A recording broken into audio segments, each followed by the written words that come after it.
A former slot floor supervisor just broke their NDA to reveal something that could change how you gamble forever.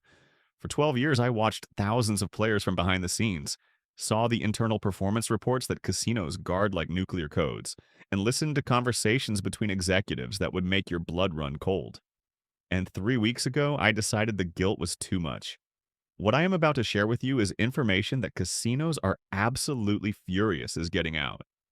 The specific slot machines engineered to drain your bankroll using psychological tactics most players never see coming. But here's what makes this different from every other gambling video you've watched. I'm not just going to tell you which 8 machines to avoid. I'm going to give you the 3 machines that former employees actually considered fair, the ones we'd play ourselves during breaks. And I need to warn you right now, machine number 6 has a feature that's literally designed to make you think you're winning when you're actually losing money. So if you've ever walked away from a slot machine confused about how you burned through $300 in 40 minutes, this video is going to answer every question you've been too embarrassed to ask. Let's start with the most popular machine on practically every casino floor in America right now. Machine number 1, Lightning Link. Any version, any denomination, any theme variation they've created. And trust me, they've created dozens because this machine prints money for casinos. Walk into any gambling establishment, from Las Vegas to your local tribal casino, and you'll see rows of these machines with players absolutely mesmerized, watching those balls drop during the hold and spin feature. According to internal performance data I reviewed during my last 2 years on the floor, Lightning Link consistently delivers an 88% return to player, which sounds almost reasonable until you understand what that actually means in practice. For every $100 you feed into this machine, you're mathematically expected to get back $88. But here's what makes Lightning Link especially predatory, and this is something former slot technicians have documented extensively. The hold and spin bonus feature is specifically programmed to create near-miss scenarios with those bonus symbols. I need to tell you about Sarah because her story represents thousands of players I watched over the years. Sarah was a regular, came in every Thursday after her shift at the hospital, always sat at the same Lightning Link machine near the high limit room. She'd start with $200, play the dollar denomination, and tell herself she'd leave once she hit the hold and spin feature twice. Internal tracking data showed that Sarah visited our casino 47 times over a 6-month period. What Sarah didn't know, what the casino definitely didn't want her to know, is that our system tracked her total loss for that period at just over $12,000. $12,000 chasing a bonus feature that's programmed to show you almost enough bonus symbols to trigger, keeping you feeding bills into that acceptor, convinced the big one is just a few spins away. The psychology behind Lightning Link is what former employees called persistent state manipulation. You walk past a machine and see those progressive balls filled up to tempting amounts, $48, $97, $312. And something in your brain says that money is just sitting there waiting. But what you're not seeing is the mathematical reality behind those progressive meters. They're not indicators of a machine ready to pay. They're bait, carefully calibrated to look achievable while remaining statistically distant. The bonus symbols appear just frequently enough to convince you the hold and spin is about to trigger. But the actual programming ensures you'll spend far more chasing it than you'll ever collect when you finally get it. And if you think that's manipulative, wait until you hear what machine number 2 does to completely destroy your sense of time and probability. Machine number 2, Buffalo Diamond. This is the sequel to Buffalo Gold, and somehow the developers made mechanics that were already problematic even worse. According to reports from former game developers, Buffalo Diamond runs with a base RTP between 86 and 87%, which is brutally low for a machine this popular. But the real problem isn't just the RTP. It's something far more insidious about how the reels are programmed to create false pattern recognition. The symbol distribution on Buffalo Diamond is weighted heavily toward near-miss scatter patterns. You'll see 2 scatters land, then the third reel spins and that buffalo symbol lands just above or just below the pay line. This happens with such suspicious frequency that multiple slot technicians reported it during internal reviews. Your brain registers these near misses as evidence you're getting close, that the bonus is about to hit, when in reality, the programming is deliberately showing you losing. Combinations designed to feel like almost wins. There's a case study I remember vividly, a regular player named Marcus who kept meticulous records because he was convinced he'd found a pattern. Marcus kept spreadsheets tracking every single session over 4 months, logging his bet amounts, number of spins, and bonus trigger frequency. What he discovered made him physically sick. The internal data he couldn't see showed he was triggering the Buffalo bonus feature once every 340 spins on average, despite the game's promotional materials suggesting a much friendlier frequency. Marcus calculated he'd spent just over $4,100 chasing those bonuses, winning back maybe $1,800 in total bonus payouts. But here's what made Buffalo Diamond especially dangerous for Marcus and thousands like him. The speed of play combined with those almost scatter patterns created a hypnotic state where he'd completely lose track of time and money. Former floor supervisors were trained to recognize this zombie-like state in players, and Buffalo Diamond produced it more consistently than almost any other machine on the floor. The rapid reel spin, the constant near misses, the occasional small win that felt significant but barely dented the losses. It all combined into what internal training documents actually called the engagement vortex. Players like Marcus would sit down intending to play for 30 minutes and look up 3 hours later, genuinely confused about where the time went. The machine's sound design didn't help. Every near miss triggered audio cues that were psychologically indistinguishable from actual winning sounds, lighting up the same reward centers in your brain whether you'd won or lost. Now you might be thinking these are just older machines with bad programming, that newer slots have learned from player complaints and regulatory pressure. That's what I thought too until I saw the internal performance reports for machine number 3, and this one's going to make you angry because it's brand new. Machine number 3, Dragon Link Imperial Pearls. Released in 2022, already generating more player complaints per capita than machines that have been on floors for a decade. The insidious brilliance of Dragon Link Imperial Pearls is the multi-denomination trap. And this is something most players never notice until they've already hemorrhaged hundreds of dollars. The penny denomination version shows an RTP between 85 and 87%, according to technical documentation from former slot techs. The dollar denomination shows 90 to 91%. Same machine, same game, same bonus features, but the casino configures the return rate based on denomination to specifically target tourists and casual players who gravitate toward penny slots thinking they're being conservative with their money. A former technician told me they internally called Dragon Link Imperial Pearls the tourist trap, specifically because vacation players would pump money into the penny version for hours watching those pearl symbols drop during the hold and spin feature, never realizing they were playing one of the worst configured machines on the entire floor. I remember a bachelorette party in Vegas. 6 women who sat at the linked Dragon Link machines for what they later said felt like maybe 90 minutes. Security footage showed it was actually 3 hours and 12 minutes. Their collective loss for that session was just over $8,000. $8,000 on what they thought were penny slots because Dragon Link has this community appeal feature where all the machines in a bank contribute to shared progressives, and watching other players win creates the illusion that wins are happening constantly around you. What you're not seeing is the mathematical reality. Those progressive jackpots are funded by the catastrophic losses of everyone playing, and the odds of actually hitting the grand progressive are astronomical compared to the money you'll spend chasing it.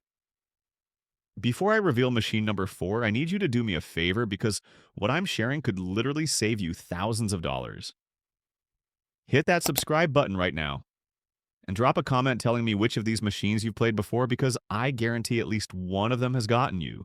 Now back to the list because machine number 4 might surprise you with just how deceptive a trusted brand name can actually be. Machine number 4, Wheel of Fortune Triple Extreme Spin.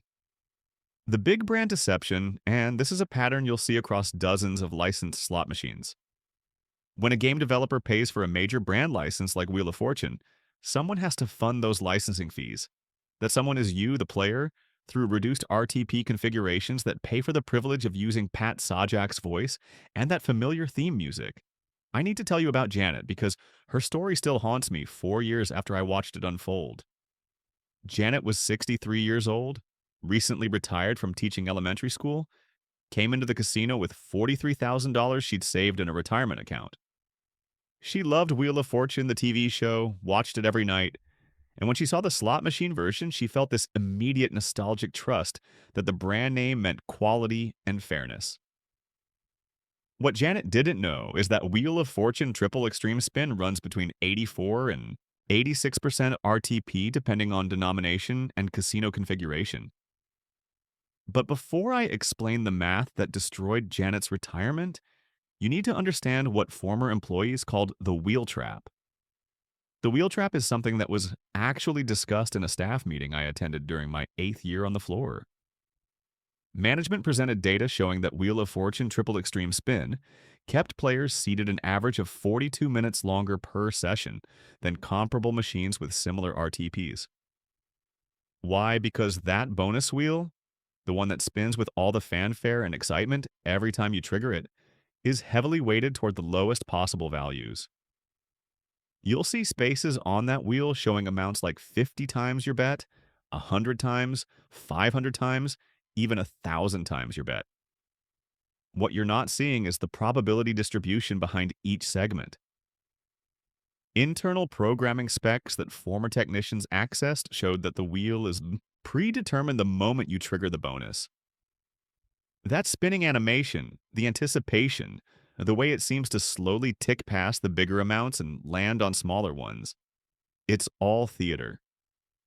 The outcome was decided before the wheel even appeared on your screen. Janet didn't understand this. Nobody explained to her that the nostalgic familiarity of Pat Sajak's voice and that familiar clicking sound were specifically chosen to create a false sense of security, to make her feel like this was somehow connected to the fair, family-friendly TV show she'd watched for decades. Over 6 weeks, Janet came to our casino 11 times. By week 3, she'd upgraded from quarter denomination to dollars, convinced that her losses were just bad luck and that the big wheel bonus would eventually hit substantial amounts. The internal tracking data told a different story. Janet's total coin in for those 11 sessions was $73,000. Her total coin out was $30,000. That $43,000 retirement account didn't just evaporate, it was systematically extracted through a combination of low ERTP, a psychological manipulation through brand trust, and a bonus wheel designed to look generous while delivering minimum payouts. The cruel irony is that Wheel of Fortune as a TV show is about ordinary people winning life-changing amounts of money through a combination of luck and skill. Wheel of Fortune. Triple Extreme. Spin as a slot machine is about extracting maximum revenue through exploiting the emotional connection players have to that brand. At least with something like Lightning Link, it's just a casino game. With Wheel of Fortune, you're battling decades of positive associations that make you trust something you absolutely shouldn't. And if you think that's predatory, machine number 5 doesn't even try to hide its deception. It just counts on you not doing the math until it's way too late. Machine number 5, 88 fortunes. The penny slot trap that's not actually a penny slot, and this is where casinos exploit player psychology around bet configuration in ways that should probably be illegal. 88 Fortunes advertises a 96% RTP, which sounds almost reasonable, almost fair, until you read the fine print that former employees had to explain to confused players dozens of times per shift. That 96% return only applies when you're betting maximum credits, which on this machine is $8.80 per spin. $8.80. On a machine positioned in the penny slot section, surrounded by other games that let you bet actual pennies designed to look like a casual low-stakes entertainment option. I remember Robert, a middle-aged accountant who prided himself on being careful with money, who thought he'd found the perfect machine to play conservatively for a few hours. Robert saw the denomination set to pennies and assumed he was betting small amounts per spin. What he didn't realize until a floor supervisor had to break it to him 90 minutes into his session is that 88 Fortunes doesn't let you bet single pennies. The 243 ways to win structure means you're betting across multiple lines simultaneously, and the game actively encourages maximum bet through features that only unlock at higher wager levels. Robert thought he was spending maybe $40 or $50 over his session. His actual loss was $470, and the look on his face when the supervisor showed him his account history was something I'll never forget. This was someone who balanced spreadsheets for a living, completely fooled by bet configuration design. The 243 ways to win sounds like a generous feature, like you're getting more opportunities for winning combinations. What it actually means is that you're paying for 243 simultaneous bets every single spin, and while you'll hit winning combinations more frequently, those individual wins are proportionally smaller.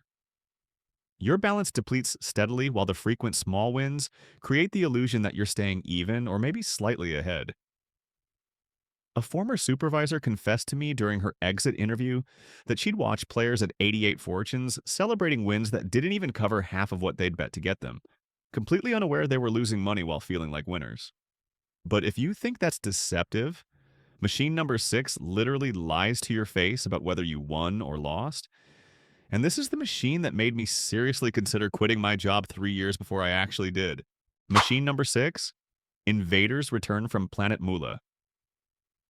This is the machine that made me want to walk away from the industry entirely, and I need you to understand why this represents something darker than just bad odds or predatory features. This is a machine specifically engineered to rewire your understanding of winning and losing, to make you celebrate losses as victories, to trigger dopamine releases in your brain for outcomes that are objectively making you poorer.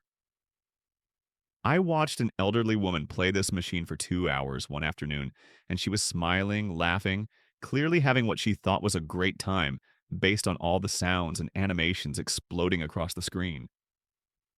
When she finally left, I checked her account tracking out of curiosity. She'd lost $340 while genuinely believing she'd had a winning session. The technical term for what Invaders Return from Planet Moolah does is losses disguised as wins, and according to Internal Game, analysis reports that former technicians shared approximately 47% of the winning combinations on this machine pay out less than the amount you wagered to get them. Think about that for a second.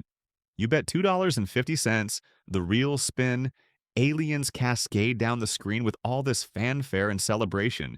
You win 85 cents, and the machine treats it like you just hit a jackpot. Bright lights flash, triumphant music plays, your win total increments on screen, and every psychological trigger in your brain says you just won something meaningful. Except you didn't win. You lost $1.65 on that spin. But the machine celebrated it like a victory, and unless you're meticulously tracking every single bet and payout, your brain accepts the machine's framing of the event. I mentioned an elderly woman, and this is the story that still keeps me up some nights. Her name was Dorothy, came in every Wednesday with exactly $100 she'd allocated from her Social Security check for entertainment. Dorothy would sit at Invaders Return from Planet Moolah for hours, and from across the floor you'd hear her laughing at the silly alien animations, see her clapping when the cascading reels triggered. She looked like someone having harmless fun, like the gambling industry's wholesome promotional materials, showing happy retirees enjoying their golden years. What Dorothy didn't understand, what the casino's internal training document specifically instructed employees not to correct unless directly asked, is that the vast majority of her celebrations were for losses. The sound design on this machine is specifically calibrated based on psychological research into dopamine response triggers. The audio frequency, the duration, the layering of different celebration sounds, all of it tested and refined to create maximum pleasure response regardless of whether you actually won money. Former game developers who've left the industry have documented how losses disguised as wins are intentionally programmed into modern slot machines. And there's even academic research from university gambling studies confirming the neurological impact. Your brain releases dopamine based on the machine's celebration, not based on mathematical reality. You walk away from a session with Invaders Return from Planet Moolah feeling like you had some wins, some losses, probably broke even or lost just a little. The actual accounting shows catastrophic depletion that happened so gradually, buried under so many false celebration moments, that you never consciously registered the real damage. Dorothy played that machine religiously for 7 months, before her daughter discovered what was happening and intervened. 7 months of losses disguised as wins, of celebration sounds for mathematical defeats, of dopamine hits that had nothing to do with actual financial outcomes. Now we're getting to the final two machines to avoid, and I have to warn you that these represent the absolute worst of what modern slot design has become. The machines that keep casino executives up at night, hoping players don't figure out just how predatory the programming really is. Machine number 7, Gonzo's Quest Megaways. The skill illusion machine, and this one specifically targets players who think they're smarter than the average gambler. People who believe they can find patterns or develop systems or somehow outsmart random number generators through careful observation. The Megaways mechanic sounds incredible on paper. Up to 117,649 ways to win on a single spin. Your brain hears that number and thinks it represents opportunity, that more ways to win means better chances of walking away profitable. What it actually means is that wins are fractionally smaller across exponentially more combinations, creating much higher volatility while maintaining the casino's mathematical edge. According to technical documentation from former game analysts, Gonzo's Quest Megaways runs at 96% RTP, which seems almost fair until you understand what variance means in practical terms. You could play 10,000. You spins and never see anything close to that theoretical return because the volatility is engineered to create massive swings that almost always favor the house. I need to tell you about David, because his story represents a particular kind of player that Gonzo's Quest Megaways was seemingly designed to destroy. David was a software engineer, someone who understood algorithms and probability theory, someone who absolutely refused to accept that slot machines were purely random. He kept detailed spreadsheets tracking symbol frequencies, bonus trigger patterns, time of day correlations, bet size experiments. David was convinced he'd found exploitable patterns in Gonzo's Quest Megaways, convinced his engineering background gave him an edge that regular players didn't have.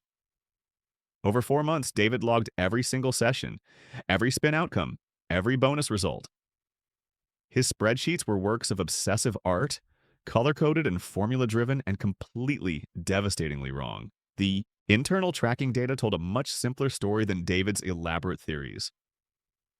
$31,000 in losses across 4 months, chasing a system that didn't exist, finding patterns in randomness because human brains are hardwired to see order and chaos.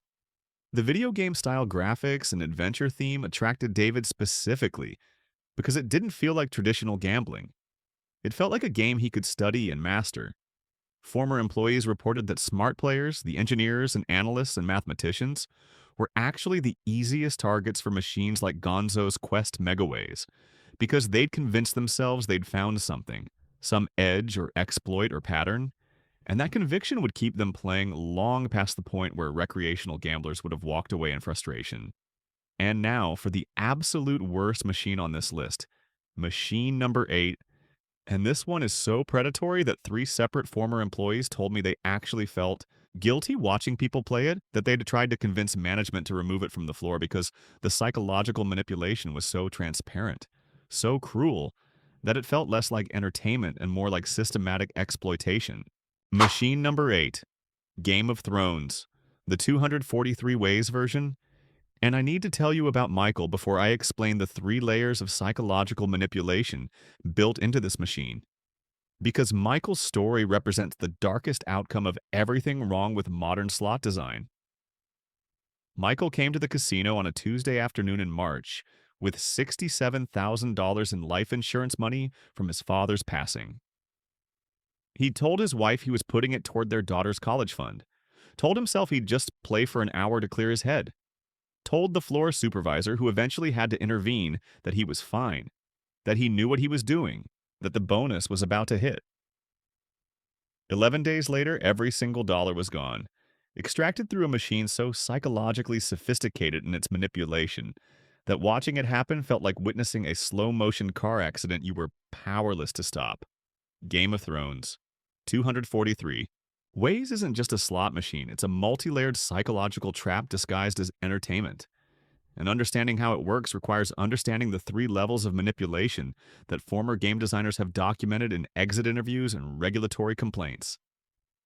The first layer is the investment fallacy, created through the machine's four different bonus types that feed into each other in ways that make you feel like walking away means abandoning progress.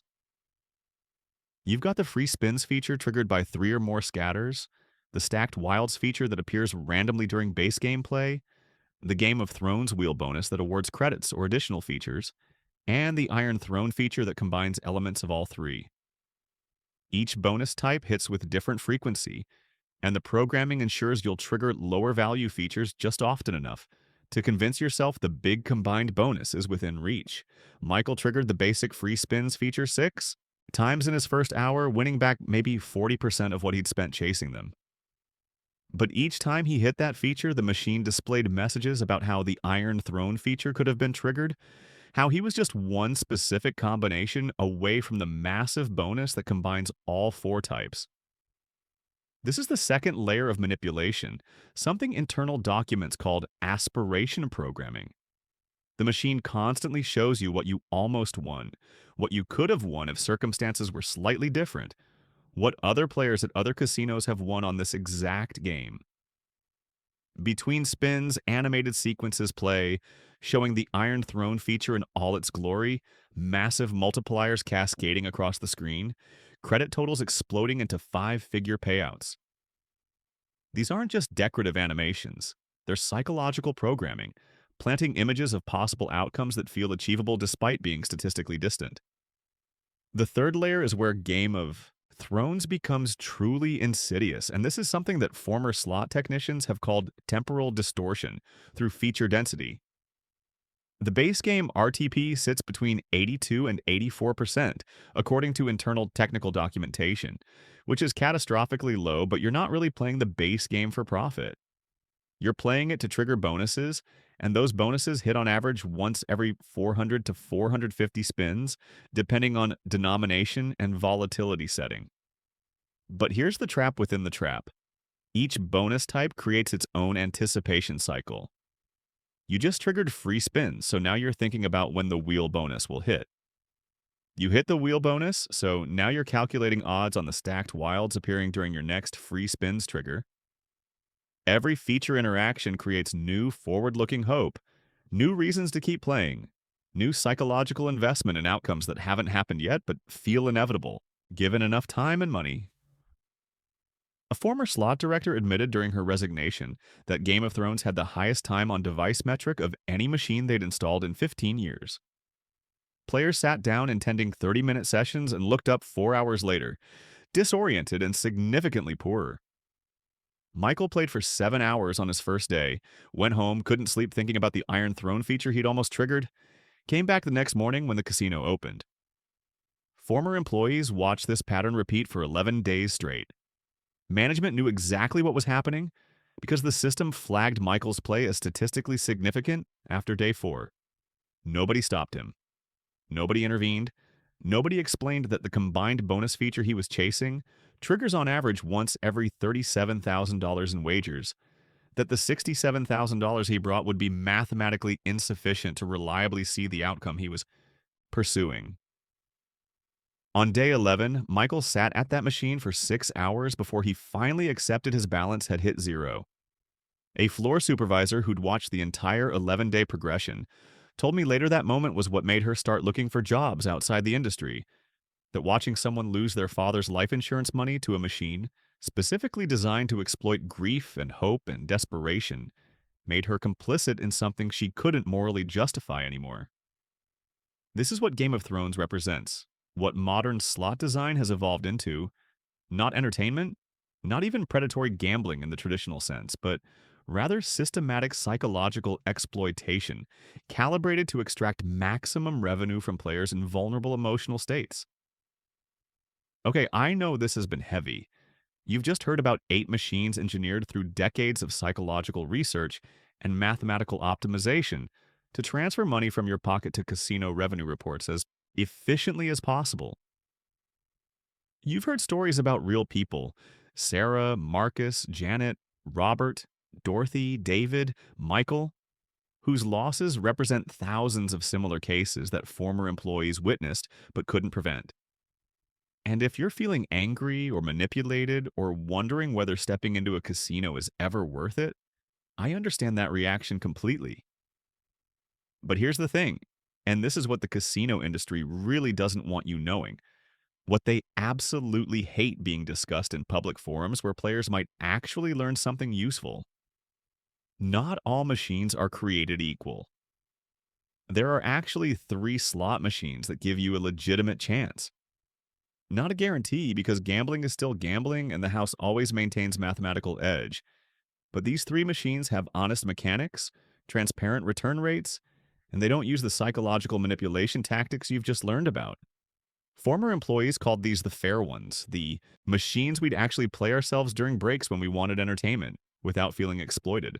Let me show you the first one, and I need to be clear that this isn't technically a slot machine in the traditional sense, but it's on every slot floor in America, and it's the one game that veteran employees consistently recommended to family members who asked where their money would last longest.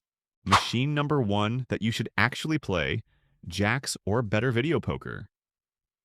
This was the game you'd find employees playing during breaks, the game that floor supervisors would quietly suggest to regular players they'd developed rapport with, the game that represented what gambling could be if the industry prioritized honest entertainment over maximum extraction. The fundamental difference between Jacks or Better and everything you've heard about so far comes down to one word: transparency. The pay table is right there on the screen, no hidden configurations, no denomination tricks, no programming secrets. You can verify the math yourself with basic probability calculations, and when played with correct strategy, Jacks or Better offers a return to player rate of 99.54%. I remember Karen, a former cocktail waitress who worked casino floors for 6 years before moving into banking. Karen learned optimal video poker strategy using free training software, practiced until decisions became automatic, and would play Jacks or Better for 2 or 3 hours every Friday after her shift. She tracked every session meticulously, and over 18 months her average loss per session was between $20 and $40. $20 to $40 for several hours of entertainment, compared to slot players at machines like Lightning Link or Buffalo Diamond losing hundreds in the same time frame. The difference wasn't luck or some secret system. It was simply that Jacks or Better respects the player enough to offer transparent mathematics and allows skill-based decisions to meaningfully impact outcomes. Karen's tracking spreadsheet showed something that casino executives would never want published in their quarterly reports. Honest game design allows players to lose slowly enough that entertainment value actually exceeds cost. She never walked away up for the year because mathematics doesn't work that way, but her losses were predictable, manageable, budgetable in ways that slot machines specifically prevent through volatility and psychological manipulation.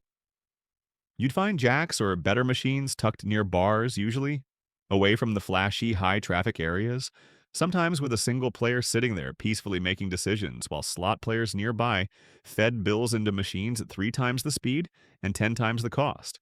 The strategy for Jacks or Better isn't complicated, but it requires something that modern slot design deliberately eliminates: player agency. You're making real decisions about which cards to hold and which to discard, and those decisions have mathematically demonstrable impact on outcomes. A former slot manager told me during his exit interview that Jacks or Better was the only machine on the entire floor he'd let his own mother play, that the math was fair enough and the gameplay transparent enough that he could sleep at night, knowing she wasn't being systematically exploited. But if you want to stick with actual slots, if the appeal of video poker doesn't match what you're looking for in casino entertainment, there's one machine that stands out above all others for honest design and player-friendly configuration. Machine number 2 that you should actually play: Starmania by Next Gen. This is the slot that former employees would actually describe using words like fair and honest. And in an industry where those terms almost never apply, that distinction matters enormously. According to publicly available technical specifications that anyone can verify, Starmania runs at 97.87% return to player with medium volatility. And here's what makes that number meaningful. The mechanics are simple enough that the advertised RTP actually reflects real world play experience for typical sessions. No hidden bet multipliers that change effective denomination. No bonus features that require maximum bet to unlock. No losses disguised as wins through celebration sounds for negative outcomes. You bet a specific amount, the real spin, you either win or lose, and the machine tells you honestly which one just happened. A former slot floor manager named Thomas worked in the industry for 19 years before retiring, and he told me that Starmania was the only slot machine he'd recommend to family members, without feeling like he was helping casinos exploit people he cared about. The math is right there. Provable, consistent across thousands of spins in ways that high volatility games never are. I'm thinking about a recreational player who called himself Tom in the gambling forums, someone who tracked his play obsessively across 2 years and posted detailed analysis that aligned almost perfectly with the advertised return rate. 2 years, hundreds of sessions, and his actual experienced RTP was 97.6% compared to the stated 97.87. That tiny difference represents what honest programming looks like. What happens when a machine isn't designed to exploit psychological vulnerabilities or create false hope through near-miss programming. You'll find Starmania primarily in online casinos, though some land-based properties carry it, and casinos don't promote it heavily for obvious reasons. A machine that treats players fairly generates less revenue than machines engineered for maximum extraction, so it gets buried in game libraries while Lightning Link and Buffalo Diamond occupy prime floor positions. The reason casinos don't feature Starmania prominently in their marketing is the same reason former employees consistently mentioned it when asked about honest slots. It represents what the industry could be if profit motive didn't completely override ethical design considerations. And finally, there's one more machine that multiple former employees brought up independently, the one that several technicians said represented their ideal of what slot design should prioritize. Machine number 3, that you should actually play Mega Joker by NetEnt, the player-friendly progressive that actually gives you meaningful choices about risk and return. According to technical documentation that's publicly verifiable, Mega Joker offers up to 99% RTP in Super Meter mode. And the reason that matters is how the game presents the choice. You can play regular mode at 85% return, or you can opt into Super Meter mode where wins from the base game get transferred into a secondary meter with significantly better mathematics. The game doesn't hide this choice or make it complicated. The options are right there, clearly explained, with transparent pay tables showing exactly what each mode offers. What makes Mega Joker remarkable in an industry built on obfuscation is that it trusts players with accurate information and lets them decide their own risk tolerance. A former game developer who transitioned out of the slot industry said that Mega Joker is what slot machines should be. Honest about the odds, transparent about the mechanics, respectful of player intelligence enough to present real choices with real mathematical consequences. You're still gambling, still facing house edge, still likely to lose money over sufficient time, but you're doing it with full information and genuine agency rather than being manipulated through psychological programming you never consented to experiencing. You now know more than 95% of casino players walking through those doors, more than most casino employees are ever trained to understand about the machines they're supervising. This information cost me my job and my NDA, but it's worth it if it saves even one person from becoming the next Michael, the next Janet, the next Dorothy celebrating losses while believing they're winning. I need you to subscribe right now and comment with your own experiences. Tell me which machines have gotten you. Share this with anyone you know who gambles, because casinos rely on information asymmetry to function. In my next video, I'm exposing the hand signals that casino staff use to identify problem gamblers and why they almost never actually intervene to help. Gambling should be entertainment, not exploitation. And now you can make informed choices about where your money goes and what you're really paying for. Stay smart out there, and remember that the house always has an edge, but Now you know which edges are honest mathematics and which ones are psychological warfare designed to destroy you.